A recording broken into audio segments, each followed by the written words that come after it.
بسم اللہ الرحمن الرحیم۔ السلام علیکم۔ ہارون علیہ السلام حضرت موسیٰ کے بھائی تھے، جن کے بارے میں تاریخ بتاتی ہے کہ موسیٰ کے ساتھ فرعون کے پاس گئے تھے۔ ہارون بہت فصیح زبان تھے اور موسیٰ کے عرصہ نبوت میں ان کے وزیر اور مددگار رہے۔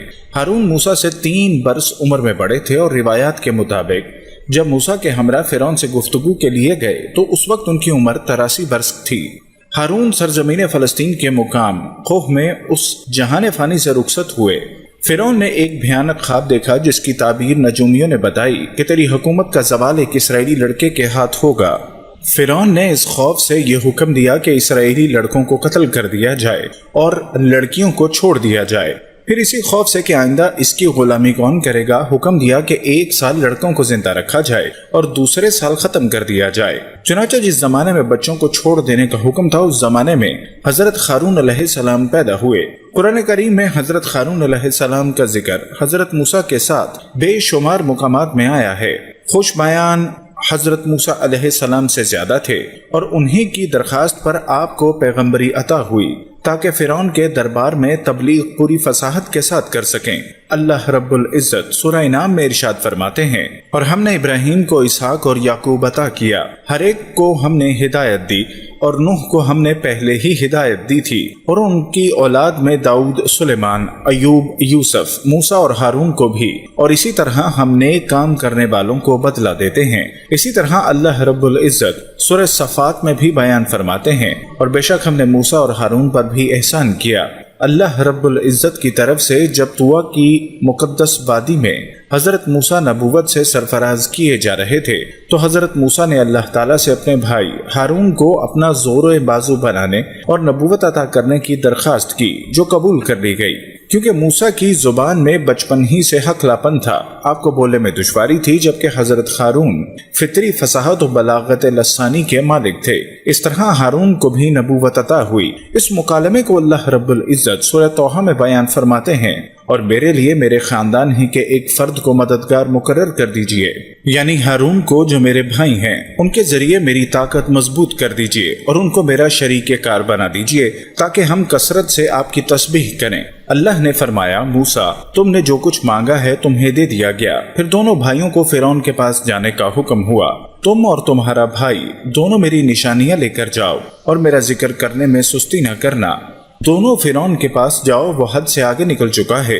دونوں بھائی فرعون کے دربار پہنچے اور خدائی پیغام اس کو پہنچایا کہ اللہ وحدہ لا شریک کی عبادت کرو اور بنی اسرائیل پر ظلم و ستم نہ کرو، مگر وہ نہ مانا اور مزید سرکشی پر اتر آیا۔ حضرت موسیٰ علیہ السلام نے اللہ کے عطا کردہ معجزات کا ذکر کیا تاکہ حق و صداقت کو قبول کرے۔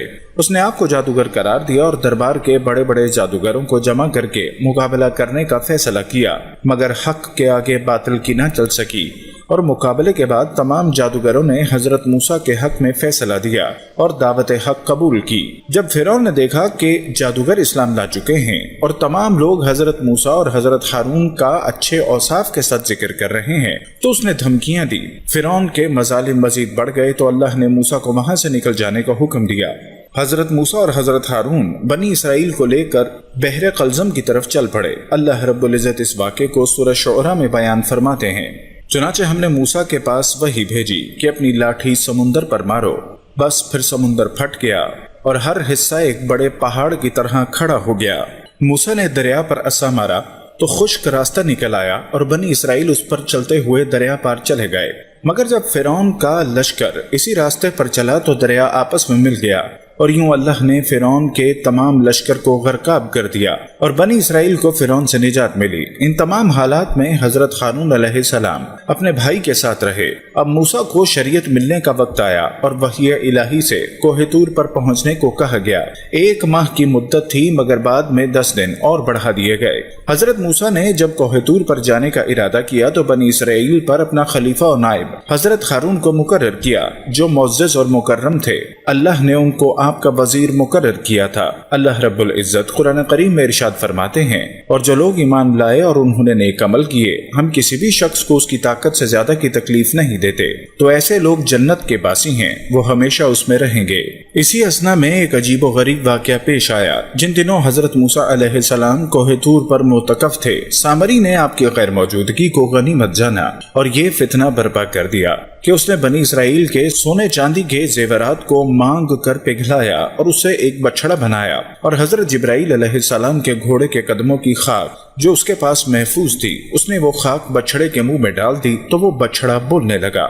پھر سامری نے مجمع عام میں یہ تقریر شروع کر دی کہ اے بنی اسرائیل، حضرت موسیٰ علیہ السلام خدا سے باتیں کرنے کے لیے کوہ طور پر تشریف لے گئے ہیں، لیکن خدا تو خود ہم لوگوں کے پاس آ گیا ہے، اور بچڑے کی طرف اشارہ کر کے بولا کہ یہی خدا ہے۔ سامری نے ایسی گمراہ کن تقریر کی کہ بنی اسرائیل کو بچڑے کے خدا ہونے کا یقین آ گیا، اور وہ بچڑے کو پوجنے لگے، اور 12,000 آدمیوں کے سوا ساری قوم نے چاندی سونے کے بچڑے کو بولتا دیکھ کر اس کو خدا مان لیا، اور اس کے آگے سر بسجود ہو کر اس بچڑے کو پوجنے لگے۔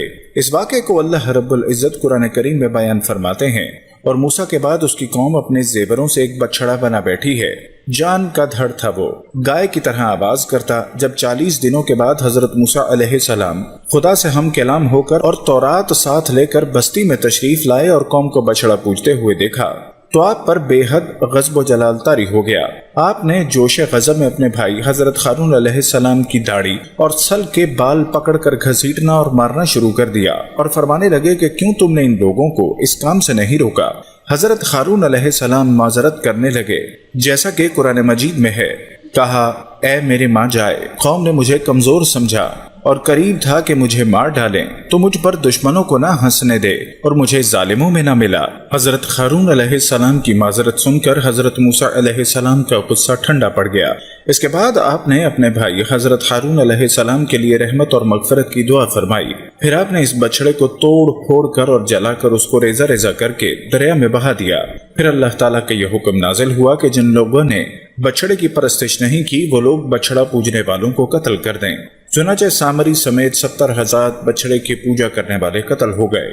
اس کے بعد یہ حکم نازل ہوا کہ حضرت موسیٰ علیہ السلام 70 آدمیوں کو منتخب کر کے کوہ طور پر لے جائیں، اور یہ سب لوگ بچڑا پوجنے والوں کی طرف سے معذرت طلب کرتے ہوئے یہ دعا مانگیں کہ بچڑا پوجنے والوں کے گناہ معاف ہو جائیں۔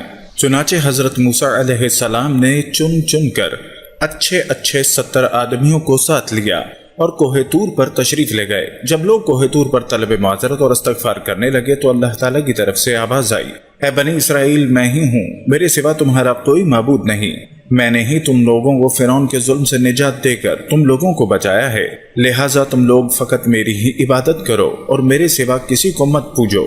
اللہ رب العزت ہمیں صبر و شکر والی زندگی نصیب فرمائے، آمین۔